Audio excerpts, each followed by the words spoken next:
निवडणूक आहे तुम्हाला सर्वांना माहित आहे। आणि हा जो निवडणूक होत आहे, नरेंद्र मोदी पंतप्रधान तिसऱ्यांदा व्हावा म्हणून हा लोकसभेचा निवडणूक आहे।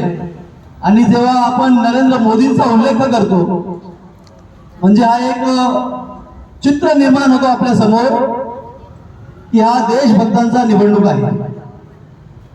आपण जर इथे बसलेले आहात आणि जेही लोक आज देशामध्ये वातावरण असं आहे की जे लोक नरेंद्र मोदीसाठी उभे आहेत ते लोकप्रिय आहेत, ते देशभक्त आहेत, म्हणून इथे बसलेले सर्वांनी फक्त ऐकणं हे चुकीचं असेल म्हणून या लोकांना बोललंही पाहिजे। मी एक नारा देतो म्हणजे तुम्हालाही वाटेल की आम्ही ज्यांना ऐकतोय ते परफेक्ट लोक आहेत। भारत माता की जय, भारत माता की जय, वंदे मातरम, वंदे मातरम। आज या ठिकाणी आपण जमलोय उत्तर पश्चिम जिल्हा आणि हा आपला वार्ड क्रमांक 86। Shivsena, Bharatiya Janata Party, Republican Party of India, Maharashtra Navnirman Sena व राष्ट्रवादी काँग्रेस पार्टी अजित पवार गट हा महायुतीचे उमेदवार जे आहेत रवींद्र वायकर साहेब।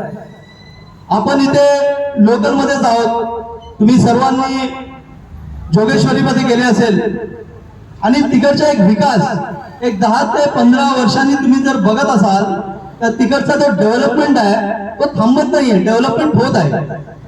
वायकर साहेब तिथे 3दा नगरसेवक झाले, 3दा आमदार झाले, ते मंत्रीही झाले।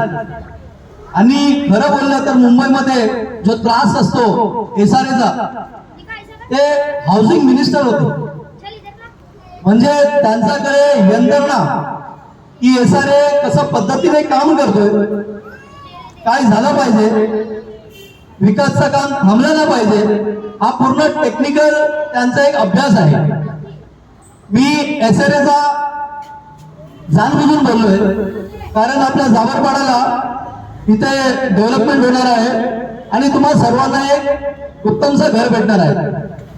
आणि काही समस्या येऊ नये किंवा तुम्हाला काही मदत असेल तर आपल्याकडे जे उमेदवार आहेत ते एसआरएचे एकदम अभ्यासू असे उमेदवार आहेत।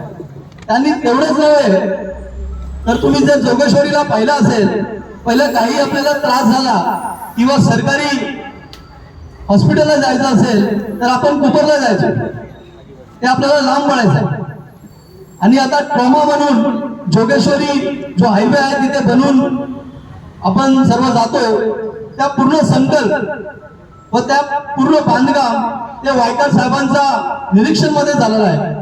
त्यांचा एवढाही प्रयत्न होता की तो फक्त हॉस्पिटल